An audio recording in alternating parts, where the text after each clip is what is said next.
In Philippians 4, as Paul is writing to the Philippian church, and he's putting all these really personal things in, it just blows my mind how timeless they ended up being, how powerful the Holy Spirit is.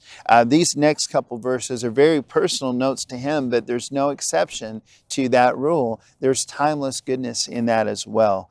Starting with verse 9, he says, "Whatever you have learned or received or heard from me or seen in me, put it into practice, and the God of peace will be with you." Pause there for a second. It almost sounds a little bit arrogant in some ways. He's almost saying, hey, if you want to know what it looks like to follow Jesus, watch me.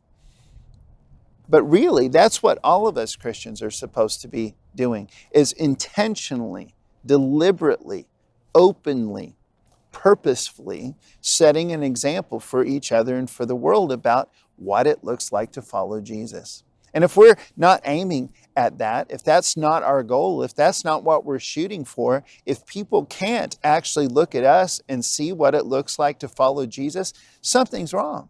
We're missing the whole thing. This isn't Paul being totally arrogant. There's many other times in his writings where you see him confessing certain things or his struggles with certain things, or that God doesn't answer some of his prayers and how that bothers him. He's not trying to pretend something he's not.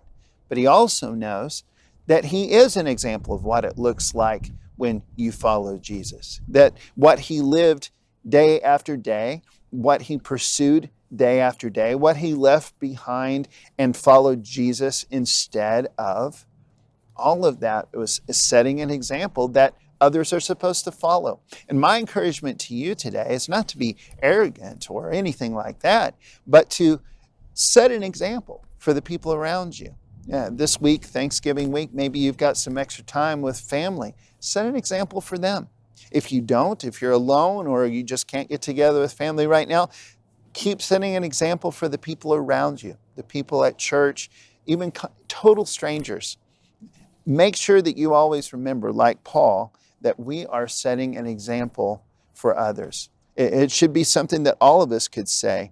Whatever you have learned or received or heard from me, or seen in me, put it into practice, and the God of peace will be with you. It's that God of peace that puts the power in it all. Happy Thanksgiving, and God bless you.